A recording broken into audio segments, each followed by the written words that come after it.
জিলহজ মাসের প্রথম 10 দিন আমরা কি কি আমল করব। আজকে আমরা অল্প সময়ে জিলহজ মাসের প্রথম 10 দিনের 7টা আমল নিয়ে কথা বলবো। বলেন সবাই কয়টা আমল?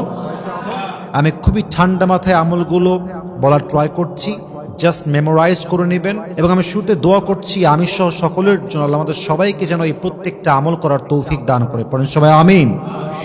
1 নম্বর আমল হচ্ছে জিলহজ মাসের প্রথম 10 দিন আমরা বেশি বেশি তাসবিহ পাঠ করব, তাহমিদ পাঠ করব, তাহলিল পাঠ করব, তাকবীর পাঠ করব। তাকবীর মানে হচ্ছে আল্লাহু আকবার, তাসবিহ মানে হচ্ছে সুবহানাল্লাহ, তাহমিদ মানে হচ্ছে আলহামদুলিল্লাহ, তাহলিল মানে হচ্ছে লা ইলাহা ইল্লাল্লাহ। এই 4টা জিকির যদি বেশি বেশি করেন, কোরআন কি বলছে? আল্লাহ তাআলা বলেন আলা বিযিকরিল্লাহি তাতমাইন্নুল কুলুব।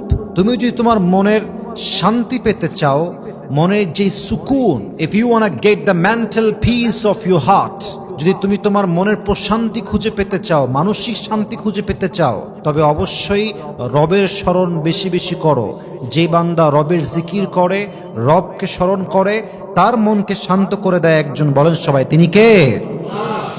2 নম্বর আমল জিলহজ মাসের প্রথম 10 দিন রোজা রাখা। এটা খুব গুরুত্বপূর্ণ একটি আমল, এবং বিশেষ করে এই 9 দিনের রোজার মধ্যে সবচেয়ে গুরুত্বপূর্ণ রোজা হচ্ছে আরাফার দিনের রোজা। এবং এই রোজাটা এত বেশি গুরুত্বপূর্ণ যে এই দিনে যেই বান্দা রোজা রাখে, আল্লাহ তার অতীতের এবং আগামীর 1 বছরের সব গুনাহ মাফ করে দেয়। সুবহানাল্লাহ পড়েন সবাই। 3 নাম্বার হচ্ছে হজ। খুব গুরুত্বপূর্ণ একটা আমল। যার অ্যাবিলিটি আছে, যার সামর্থ্য আছে, তাকে এই মাসে হজ করার আদেশ দিয়েছে একজন। তিনি কে? এটা আপনার ইমানের একটা বিশাল লম্বা জার্নির ব্যাপার। 4 নাম্বার কুরবানি। তবে কোরবানির ক্ষেত্রে মাথায় রাখতে হবে, কোরবানি এমন একটা আমল যে আমলের ক্ষেত্রে অনেকে নিয়ত করে গোস্ত খাবো, আরামে সবসময় গোস্তের মধ্যে ডুবে থাকবো, ব্যাপারটা কিন্তু এরকম নয়। কত বড় গরু কুরবানি দিলেন, দ্যাটস নট অ্যাকসেপ্টেড। কত টাকার কুরবানি হলো, দ্যাটস নট অ্যাকসেপ্টেড।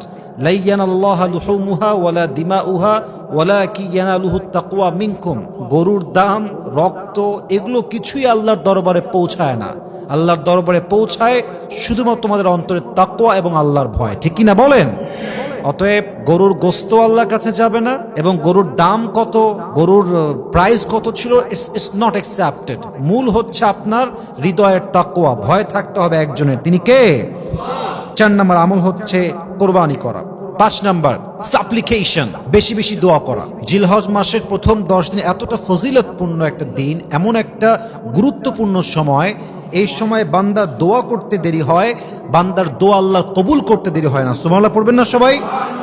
আফজালুদ দোয়া, এই আরাফার দিনে যে দোয়াটা করা হয় এটা সর্বোত্তম দোয়া, এবং এই দোয়াটা করার সঙ্গে সঙ্গে বান্দার দোয়া আল্লাহ কবুল করে নেন। সুবহানাল্লাহ পড়েন সবাই। 6 নাম্বার নফল ইবাদত। যত পারা যায় ইশরাক পড়েন, যত পারা যায় তাহাজ্জুদ পড়েন। এই 10 দিন যত নফল নামাজ পড়বেন, আপনার জীবনে বরকত দিবে একজন। বলেন সবাই তিনি কে? এবং হাদিসে আসছে, এটা খুবই সুন্দর একটা হাদিস, জিলহজ মাসের প্রথম 10 দিন যেই বান্দা নফল ইবাদত করে সময় কাটায়, আল্লাহ তার জীবনটাকে রহমত দ্বারা ভরপুর করে দেয়। সুবহানাল্লাহ পড়েন সবাই। অতএব 6 নাম্বার আমল হচ্ছে আমরা বেশি বেশি নফল ইবাদত করব, নামাজ পড়ব।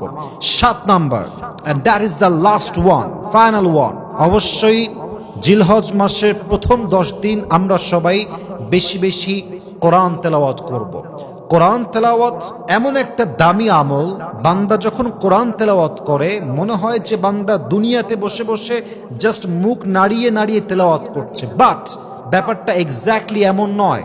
বান্দা যখন তেলাওয়াত করে, বান্দা সরাসরি আল্লাহর সঙ্গে কথা বলতে শুরু করে দেয়। সুবহানাল্লাহ পড়ে সবাই।